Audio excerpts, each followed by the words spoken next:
Hello students, welcome to Padhaku. मैं हूं चक्रधर और आज हम पढ़ेंगे हेटरोट्रोफिक न्यूट्रिशन के बारे में। इसके अंतर्गत हम ह्यूमन बींग्स में न्यूट्रिशन प्रोसेस को समझेंगे। इसके पहले पार्ट में हम एलिमेंट्री कैनाल के बारे में जानकारी प्राप्त करेंगे।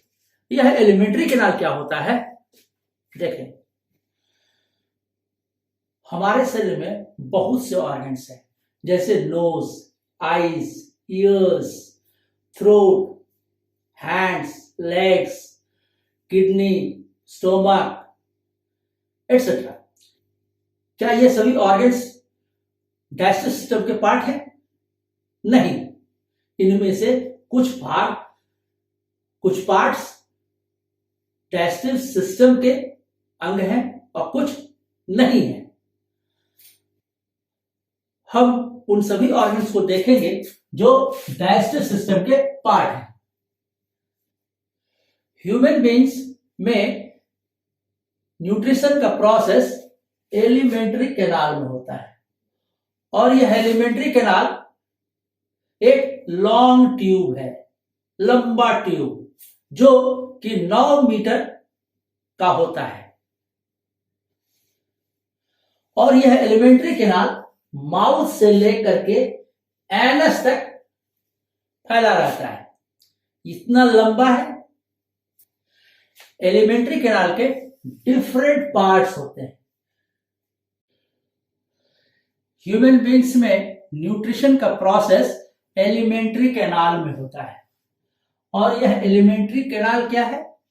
यह एक लॉन्ग ट्यूब है जो शुरू होता है माउथ से और यह एनस में समाप्त होता है। इस एलिमेंट्री कैनाल में डिफरेंट ऑर्गन्स होते हैं जो भिन्न भिन्न काम करते हैं। एलिमेंट्री कैनाल के डिफरेंट ऑर्गन्स हैं mouth, pharynx, oesophagus, stomach, small intestine, appendix और लार्ज इंटेस्टाइन। ये सभी इस फिगर में प्रदर्शित किए गए हैं। Mouth, pharynx, oesophagus, stomach, small intestine, large intestine, appendix, ये सभी एलिमेंट्री कैनाल के ऑर्गन्स हैं। अब हम इन सभी ऑर्गन्स को थोड़ा विस्तार में अध्ययन करेंगे। एलिमेंट्री कैनाल का पहला पार्ट है माउथ। माउथ के अंतर्गत डिफरेंट ऑर्गन्स आते हैं, जैसे लिप्स, चीक, टीथ, टंग, सैलिवरी ग्लैंड, ये माउथ के अंतर्गत आते हैं। लिप्स भोजन को पकड़ता है, चीक चबाते वक्त भोजन को बाहर निकलने नहीं देता है, टीथ भोजन को, फूड को कट करता है, च्यू करता है, मैस्टिकेट करता है, और टंग यह पूरे फूड को मुंह के अंदर घुमाते रहता है, जिससे कि पूरी तरीके से मैस्टिकेशन हो जाए। साथ ही सैलिवरी ग्लैंड से सलाइवा निकलता है जो फूड में मिलकर वह उसको मॉइस्चन करता है, मुलायम कर देता है, जिससे कि हमें निगलने में आसानी हो सके। एलिमेंट्री कैनाल का दूसरा पार्ट है फेरेंक्स। फेरेंक्स क्या है? यह है फूड पाइप और एयर पाइप दोनों का जंक्शन है, यानी यहां से फूड भी पास होता है और एयर भी पास होता है। सांस जब लेते हैं तब भी फेरेंक्स से होकर गुजरता है और भोजन खाते हैं तो वह भी फेरेंक्स से होकर गुजरता है। यानी कि फेरेंक्स एक ऐसा जंक्शन है जहां फूड पाइप और विंड पाइप दोनों मिलता है। समझ गए? याद रखना। एलिमेंट्री कैनाल का तीसरा पार्ट है ओइसोफेगस। यह भोजन को मुंह से लेकर के स्टोमक तक पहुंचाता है, यानी मुंह से स्टोमक तक पहुंचाता कौन है? ओइसोफेगस। और क्या है? यह एक कंडक्टिंग ट्यूब है। यह केवल कंडक्ट करता है, एक जगह से दूसरी जगह पहुंचा देता है। इसमें पाचन की क्रिया नहीं होती है, डाइजेशन का प्रोसेस नहीं होता है। चौथा ऑर्गन है स्टोमक। स्टोमक कैसा है? यह एक बैग लाइक स्ट्रक्चर है जो जिसमें जब फूड आता है तो यह धीरे धीरे फैलता है। इसके अंदर गैस्ट्रिक ग्लैंड्स होते हैं जो गैस्ट्रिक जूस निकालते हैं। और यह गैस्ट्रिक जूस कौन कौन सा है? वह है HCl हाइड्रोक्लोरिक एसिड, पेप्सिन और म्यूकस। ये स्टोमक के वॉल से सिक्रेट होते हैं। एलिमेंट्री कैनाल का पांचवा भाग है स्मॉल इंटेस्टाइन। यह एलिमेंट्री कैनाल के का सबसे लंबा भाग है और यह कहां पाया जाता है?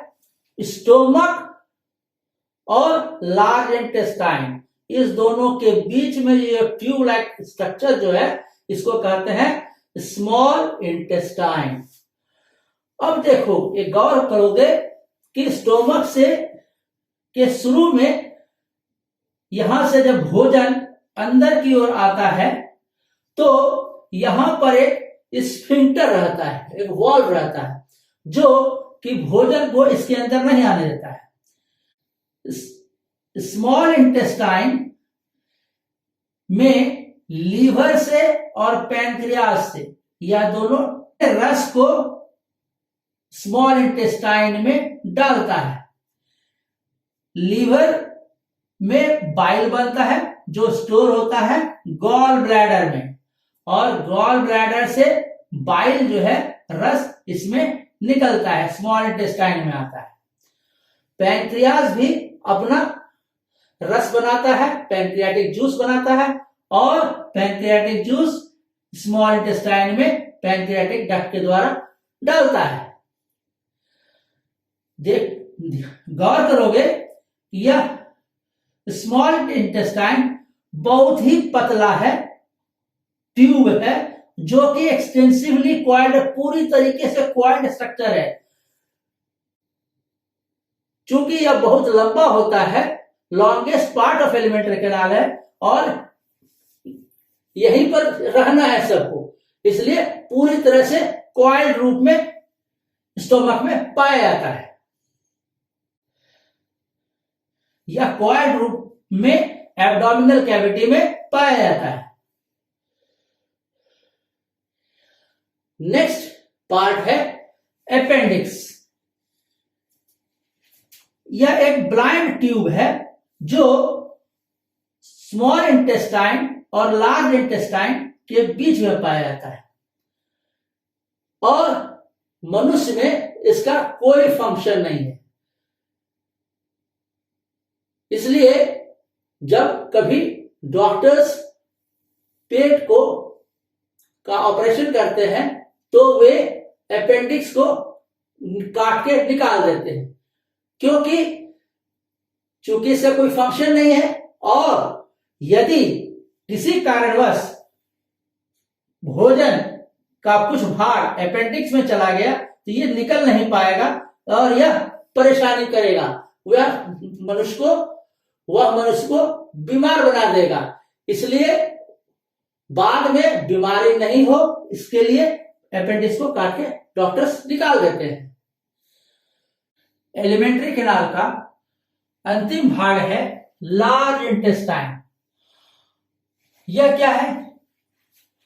भोजन जो है स्मॉल इंटेस्टाइन से निकलकर लार्ज इंटेस्टाइन में आता है और यह लार्ज इंटेस्टाइन से धीरे धीरे एनस के माध्यम से बाहर निकल जाता है। फूड स्मॉल इंटेस्टाइन से लार्ज इंटेस्टाइन में आता है और यह बाहर निकल जाता है। लार्ज इंटेस्टाइन का ल्यूमेन यानी इसके अंदर का छेद बड़ा होता है स्मॉल इंटेस्टाइन के बनस्पत। देख रहे हो, स्मॉल इंटेस्टाइन छोटा है, पतला है तो ल्यूमेन भी इसका छोटा होगा। लार्ज इंटेस्टाइन बाहर खुलने से पहले थोड़ा चौड़ा हो जाता है, जिस चौड़े भाग को कहते हैं रेक्टम। यहां मल थोड़ी देर के लिए, फीकल मैटर थोड़ी देर के लिए जमा होता है और अंत में यह एनस के थ्रू बाहर निकल जाता है। हाँ, डाइजेस्टिव सिस्टम में एलिमेंट्री कैनाल्स के अलावे ग्लैंड्स होते हैं जो डाइजेशन में हेल्प करते हैं, और वे ग्लैंड्स कौन कौन से हैं? सैलिवरी ग्लैंड, लीवर, पैंक्रियास और गैस्ट्रिक ग्लैंड। अब देखो, सैलिवरी ग्लैंड कहां पाया जाता है? लार ग्रंथि, सलाइवा कहां से निकलता है? माउथ से, यानी माउथ में सैलिवरी ग्लैंड है। और यह सैलिवरी ग्लैंड 3 प्रकार का होता है, ठीक है। एक को कहते हैं पैरोटिड ग्लैंड, एक को कहते हैं सबलिंगुअल ग्लैंड और एक को कहते हैं सबमैंडिबुलर ग्लैंड। और ये तीनों सैलिवरी ग्लैंड क्या निकालते हैं? सलाइवा। क्या निकालते हैं? सलाइवा। दूसरा ग्लैंड है लिवर। लीवर से रस निकलता है और उस रस को कहते हैं बाइल।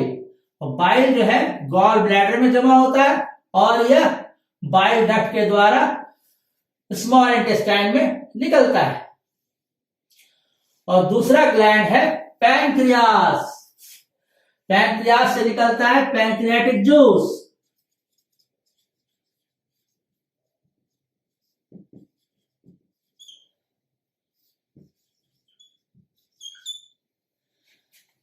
पैंक्रियाटिक जूस और यह पैंक्रियाटिक डक्ट के द्वारा फिर स्मॉल इंटेस्टाइन में खुलता है।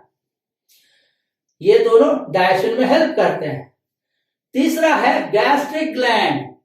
गैस्ट्रिक ग्लैंड यह पाया जाता है स्टोमक के वॉल्स में, जो गैस्ट्रिक जूस निकालते हैं, जिससे हमारा भोजन जो स्टोमक में रहता है उसका डाइजेशन होता है। आई होप आप लोगों को मनुष्य के एलिमेंट्री कैनाल और उसके डिफरेंट पार्ट्स के बारे में जानकारी मिल गई होगी। मिलते हैं अगले वीडियो में एक नए टॉपिक के साथ। तब तक स्टूडेंट्स पढ़ते रहिए। अगर यह वीडियो आपको पसंद आया है तो अपने दोस्तों को शेयर करें, लाइक करें।